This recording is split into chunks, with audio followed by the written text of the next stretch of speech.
केंद्र और राज्य सरकार की योजना किसानों की आय दोगुना करने का प्रयास अंबेडकर नगर का जिला प्रशासन वास्तविक धरातल पर करते हुए दिख रहा है, जिसके क्रम में आज राज्य सुल्तानपुर के बलरामपुर गांव में पहुंच करके जिला अधिकारी अंबेडकर नगर और जिला कृषि अधिकारी के साथ पूरा अमला वहां पहुंचा और तंबाकू की खेती में क्या कुछ संभावना है, क्या कुछ किसानों को लाभ पहुंचाया जा सकता है, क्या कुछ कमियां हैं, क्या कुछ समस्याएं हैं, सब कुछ नब्ज टटोलते हुए नजर आए। सीधे खेत तक पहुंचे, खलिहान तक पहुंचे, किसानों के बीच में पहुंचे और उनके दर्द को सुना और उनके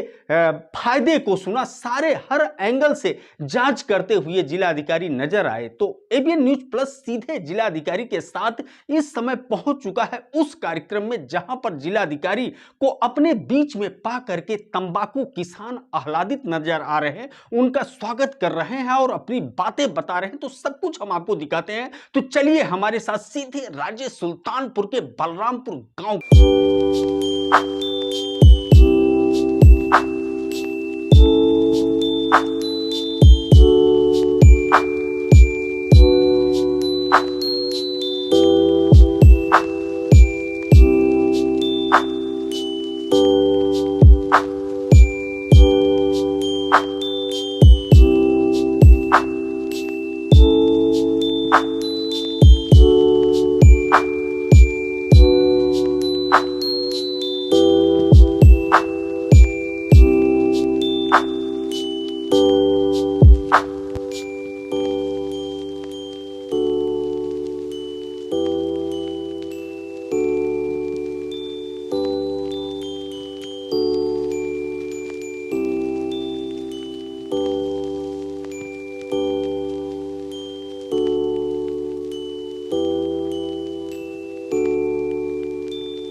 माननीय मुख्यमंत्री जी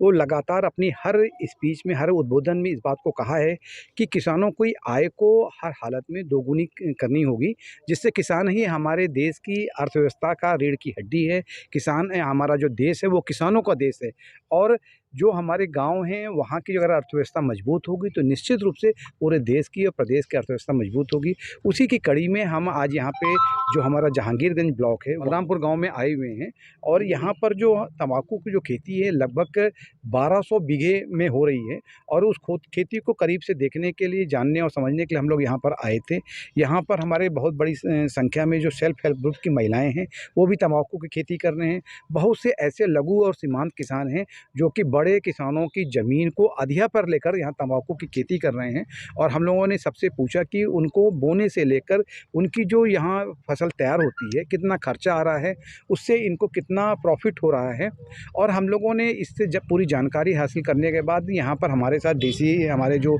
एनआरएलएम के हैं डीसी साहब और डीडीएजी एग्रीकल्चर के जो हमारे जिला कृषि अधिकारी हैं, हमारे ब्लॉक प्रमुख जी हैं, हमारे अन्य जो साथी थे, सबके साथ हम लोग यहाँ पर आके उनके जो जहाँ खेतों में वो काम कर रहे थे वहाँ भी जाकर हम लोगों ने देखा। तो निश्चित रूप से इस काम में एक कह सकते हैं कि मेहनत तो ज़्यादा पड़ती है लेकिन इसकी आय भी इनकी बहुत अच्छी आय होती है और लगभग जो गेहूं और जो धान से जो आय होती है उससे 2 गुनी से ऊपर की यहाँ आय हो रही है। जैसा कि आप देखते हैं कि माननीय प्रधानमंत्री जी, माननीय मुख्यमंत्री जी का स्पष्ट कहना है कि किसानों की आय को 2 गुनी करने के संबंध में हर संभव प्रयास किए जाए। उसी के परिप्रेक्ष्य में जिला प्रशासन के द्वारा पूरे जनपद के विभिन्न क्षेत्रों में जहाँ की किसानों की आय को 2 गुनी करने की जहाँ भी गुंजाइश है लगातार प्रयास किए जा रहे हैं। हम लोगों ने जो ड्रैगन फ्रूट है, स्ट्रॉबेरी है, केला है, गन्ना है, इस प्रकार की जो भी नकदी फसलें हैं उनको बढ़ावा देने के लिए किसानों के बीच में जा रहे हैं, उनके बीच में संगोष्ठी कर रहे हैं और हर प्रयास कर रहे हैं कि किसानों के एफपीओ बनाए जाएं। उनके जो प्रोग्रेसिव फार्मर्स हैं उनकी बैठकें करके एफपीओ बनाकर उनको नई तकनीक से जोड़ा जाए और साथ साथ जो हमारी स्वयं सहायता समूह की महिलाएँ हैं उन महिलाओं को भी हम लोगों ने लेकर जो ड्रैगन फ्रूट की खेती है, एलोवेरा की खेती है, जो नकदी फसलें हैं जिससे कि इस वक्त उनको अच्छी आय हो सकती है, उसको हम लोग बढ़ावा दे रहे हैं। और देखने में ये आ रहा है कि यहाँ पर केला की भी जो फसल है बहुत बड़े एरिया में इस वक्त हो रही है। केला हुआ आपका, जो खासतौर से ड्रैगन फ्रूट्स को भी हम लोग बढ़ावा दे रहे हैं। अभी तो छोटे पैमाने में हो रहा है, लेकिन धीरे धीरे जिस प्रकार से जो ड्रैगन फ्रूट की खेती करने में फ़ायदा हो रहा है, उसकी वजह से लोग इसकी तरफ आकर्षित हो रहे हैं। और हम लोग भी किसानों को कह रहे हैं कि जो एक रूटीन की खेती होती है, जो होती है एक परंपरागत खेती है, उसको छोड़कर वैज्ञानिक रीति से खेती करें, जिससे कि वो ज़्यादा से ज़्यादा आय अर्जित कर सकें। और निश्चित रूप से अगर हमारे देश का किसान जो है वो समृद्ध होगा, उससे हमारा प्रदेश और जो हमारा देश है वो भी आर्थिक रूप से मजबूत होगा। इसी को ध्यान में रख के आज हम लोग यहाँ पर आए हुए हैं। जो हमारा जहांगीरगंज है, राजे सुल्तानपुर का क्षेत्र है, वहाँ पर भी आए हैं। इसके पहले हम लोग और भी अन्य क्षेत्रों में गए थे, जहाँ जो किसानों की फसल है उनमें जो एक कीड़े लगने की समस्याएँ आ रही हैं, और जो उनको कहते हैं कि जो कंपोस्ट की और जो उनकी खाद की दिक्कतें हो रही हैं, उनको भी हम लोग देख रहे हैं कि उनसे बातचीत करें, जो उनकी समस्याएँ हैं उनको दूर किया जाए। और साथ-साथ जितने भी एक उन्नतशील किसान हैं, प्रोग्रेसिव फार्मर्स हैं, उनका एफपीओ बनवाकर उनको एक साथ इकट्ठा करके उन लोगों के बीच में जाकर एक जो नई-नई टेक्नोलॉजी आ रही है उनको बताकर जो नकदी फसलें हैं, उनके संबंध में उनको खेती करने के लिए हम लोग प्रोत्साहित कर रहे हैं, और इसका बहुत अच्छा परिणाम देखने में आ रहा है। और यही वजह है कि अम्बेडकर नगर जनपद की जो खेती है, अगर खेती की आप उसमें रैंकिंग में देखें तो ये प्रदेश के खास टॉप के ज़िलों में एक माना जाएगा। इसी तरह से ताजा तरीन, लेटेस्ट और एक्सक्लूसिव खबरों को देखने के लिए YouTube पर जाकर के एबीएन न्यूज प्लस को सब्सक्राइब करें और Facebook, Instagram, Twitter, public vibe सहित सोशल मीडिया के अन्य प्लेटफॉर्म पर फॉलो करें। एबीएन न्यूज प्लस के लिए ज्ञानेंद्र पांडे, ज्ञानी, अम्बेडकर नगर से।